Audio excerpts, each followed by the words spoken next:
यहाँ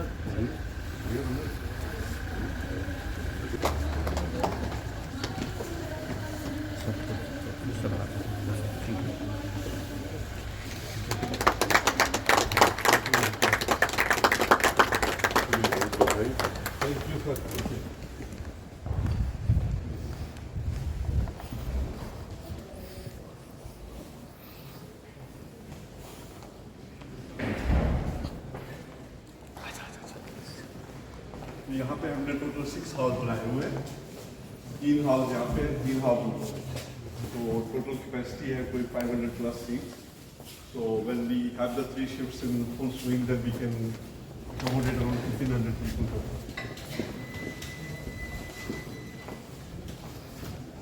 This is the first batch of people that we know that have started.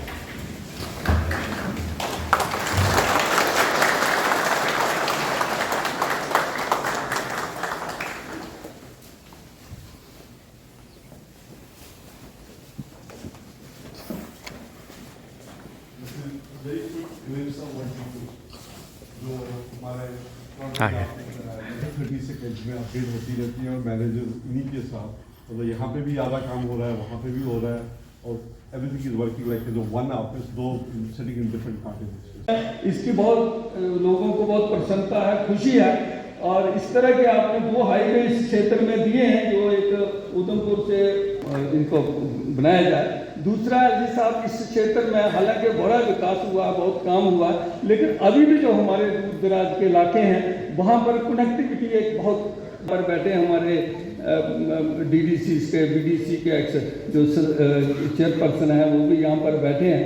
तो कठुआ को फाटली के थ्रू मानू से जोड़ने का प्रोजेक्ट हो, या तो ये ऐसे जो प्रोजेक्ट हैं जो 20-30 सालों से पिछले से लड़के पड़े हैं और बड़ा धीरे इनका जो है कार्य चल रहा है, इसके लिए भी पर्याप्त फंड मुहैया कराए गए। ऐसे मैं आपसे अनुरोध करता हूँ ताकि लोगों की जो अपेक्षा हैं ये पूरी हो सके। इसी तरह से अजी साहब ने एक और बात यहाँ पर वो कहते हैं कि बिना मांगे मोती मिल। आज यहाँ पर इस मौके पर हमारे बीच डीसी कठुआ डॉक्टर राकेश मिन्हास जी, हमारे कठुआ के एसएसपी एसपीएस जम्वाल साहब, और यहाँ पर आज जो बहुत ही गर्वशाली हमारे बीच महसूस कर रहे होंगे हमारे जो सुरेश सिपोलिया साहब, जो माननीय कुलदीप सिपोलिया जी के सदस्य हैं, और उनके भाई जो विजय सिपोलिया जी।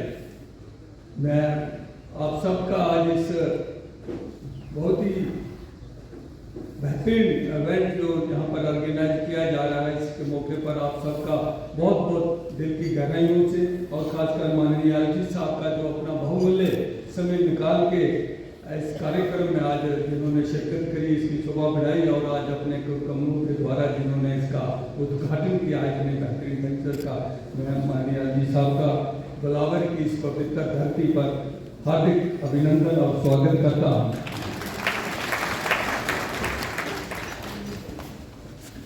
ये हमारे लिए बड़े गर्व की बात है कि बिलावर के इस दूर दराज के इलाके में इस तरह का वेंचर, इस तरह की जो industrial backup office, corporate office यहाँ पर खोला जा रहा है। अभी जब थोड़ी देर पहले मैं कॉम्प्लेक्स में गया था तो एलजी साहब के साथ जब उद्घाटन कर रहे थे एलजी साहब, तो मैं देख रहा था जिस तरह से यहाँ पर बड़े टेक्नोक्रेट हमारे जो बच्चे 100-200 बच्चा वहाँ पर बैठ के जो अपने अपने डेस्क पे काम कर रहा है। तो इस तरह का तो बड़े बड़े कॉर्पोरेट ऑफिस में जब हम दिल्ली बॉम्बे में जाके ये नज़ारा देखते थे, लेकिन आज ये हमारी इस धरती पर ये मुमकिन हो पाया है। इससे किताबों में पढ़ा था, ग्लोबल विलेज की कंसेप्ट पढ़ी थी अभी थोड़ी देर पहले, जब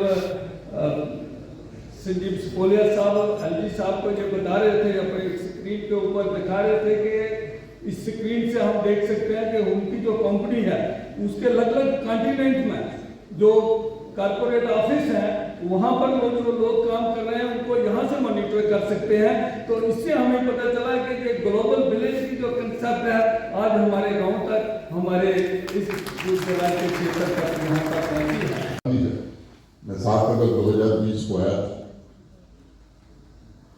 अक्टूबर में मुझे बताया गया कि दरबार श्रीनगर से जम्मू जाने वाला था। उस समय के जो मुख्य सचिव थे, चीफ सेक्रेटरी थे, उन्होंने मुझे कहा कि साहब आपको सेक्रेटेरिएट आना। तो मैं गया तो 217 ट्रकों में फाइल लग करके श्रीनगर से जम्मू रवाना हो गई। तो मैंने पूछा ये है क्या? उन्होंने कहा साहब ये दरबार मूव हो रहा है, महाराजा साहब के जमाने से परंपरा है। अब इस तरह की परंपरा होकर के जम्मू कश्मीर कहा जा सकता है।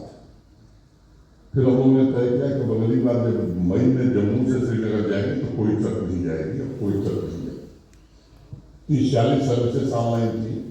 आज देश में सबसे ज्यादा ऑनलाइन सर्विस देने वाला जम्मू कश्मीर यूटी हो गया है। कई राज्यों से पीछे पब्लिक सर्विस गारंटी एक्ट की अधिकांश जो सर्विसेज उनको ऑटो अपील मोड में कर दिया गया है ताकि लोगों को कठिनाई न हो। अनेक इस तरह के प्रयत्न हुए और अभी चेयरमैन साहब दोहा पढ़ रहे थे।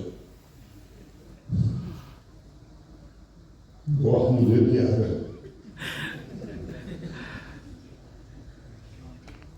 रहीमन वेना मर चुके थे कछ मांगन जाए।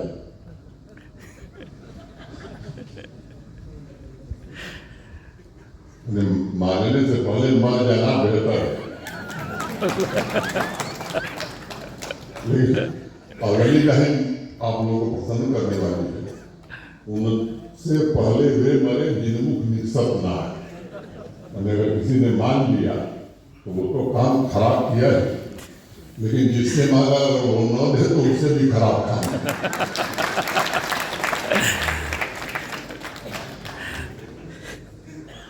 व्यवस्थाओं में काफी बदलाव हुआ है। प्रशासन उत्तरदायी हुआ है, जनता के प्रति उत्तरदायी हुआ है। प्रशासन में पारदर्शिता आ गई, इसकी एक व्यवस्था बनाई गई है। आपका जो पैसा है, सरकार का जो पैसा है, लोगों के काम पर खर्च हो, सही तरीके से खर्च हो, इसकी कोशिश हुई है। रोजगार के साधन बढ़े, इसकी भी कोशिश हो रही है। और स्वाभाविक रूप से जब तक इंडस्ट्री नहीं आएगी लोगों को रोजगार नहीं मिलेगा। हमारे सेक्रेटरी साहब और उनके पूरी टीम और डायरेक्टर इंडस्ट्री भी बैठे हुए हैं और प्रशासन के भी हमारे साथी शिद्दत से इस कोशिश में लगे हैं कि जम्मू कश्मीर में जो प्रस्ताव आए हैं इन्वेस्टमेंट के, उनको जमीन पर उतारा जाए। मोटे तौर पर 90,000 करोड़ के आसपास के प्रस्ताव हैं। जमीन की दिक्कत आप सबको मालूम है। प्रशासन काफी मेहनत कर रहा है कि जमीन जुटाई जाए और इन्वेस्टमेंट को जमीन पर उतारा जाए। मैं उम्मीद करता हूँ कि अब व्यवस्थाएं अनुकूल हो गई और आने वाले समय में जो आपके डीसी साहब ने बात की, कठुआ महान शिक्षा तो है, कठुआ का कुछ इलाका बड़ा पिछड़ा और लोग कह रहे हैं कि साहब उत्तर प्रदेश का नोएडा कठुआ हो गया जम्मू कश्मीर। लेकिन मुझे एक बात की और प्रसन्नता है कि पहले लोग सोचते थे कि कह दो, और लोग सोचते हैं कहने पर शायद हो जाएगा और हो रहा। तो इसलिए लोग कहते हैं, मुझे अच्छा लगता है। 3-4 बिंदुओं पर प्रशासन मुख्य रूप से अपना ध्यान केंद्रित किए हुए। एक तो इंडस्ट्री की बात मैंने बताई, इंडस्ट्री वास्तव में आवे और अच्छे लोग आए। ये क्षेत्र पिछड़ा हुआ था हमारा IT और यहाँ के युवाओं में टैलेंट बहुत। डिजिटल पेनिट्रेशन की मैं बात करूं तो जम्मू कश्मीर देश के पिछड़े हुए राज्यों में जाना जाता था। गत वर्ष 74 करोड़ 42 लाख की ट्रांजेक्शन जम्मू कश्मीर ने रिकॉर्ड किया है। मैं समझता हूं कि प्रतिदिन 20 लाख इलेक्ट्रॉनिक लेन देन रजिस्टर हुई है, जो देश के विकसित राज्यों से भी बेहतर है। जिन राज्यों को गिना जाता है कि बड़े विकसित राज्य हैं। बाकी जो इंडस्ट्री 4.0 की बात आज हो रही, उसमें भी कोशिश हो रही है। मैं उम्मीद करता हूँ कि जम्मू कश्मीर एक डिजिटल सोसाइटी के रूप में विकसित हो, इसकी ईमानदारी की वो कोशिश है। और जो उपलब्धियां हासिल हुई उसमें गवर्नेंस तथा समाज में भी एक नए प्रकार का आत्मविश्वास पैदा हुआ है। बिना किसी बिजनेस जार्गन के मैं कहना चाहूँगा, मुझे उस मिथक को तोड़ने में हमारे साथी रुचि रखते थे कि आप सिलिकॉन वैली में बैठ कर ही वर्ल्ड क्लास टेक्नोलॉजी या प्रोडक्ट या सर्विसेज प्रोवाइड कर सकते हैं। उस मिथक को आज सफोलिया साहब ने यहाँ करके तोड़ा है। मैं और मेरे प्रशासन के सहयोग ऐसी सुविधाएं निर्मित करने में लगे हुए हैं जो जम्मू कश्मीर के गांव में बैठकर भी ग्लोबल प्रोडक्ट्स कंपनी ऑफर कर सके। ये लक्ष्य कठिन है, असंभव सा लगता था। इस लक्ष्य को हासिल करने के लिए जो भूमिका का भी निर्वहन करेगी कठुआ जम्मू कश्मीर और राष्ट्र निर्माण के कार्य में मैं इसे एक प्रोडक्टिव फोर्स के रूप में देखता हूँ।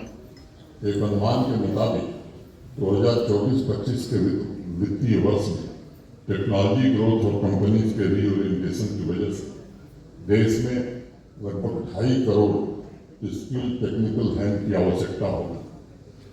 अब ऐसे युवा आएंगे कहाँ से?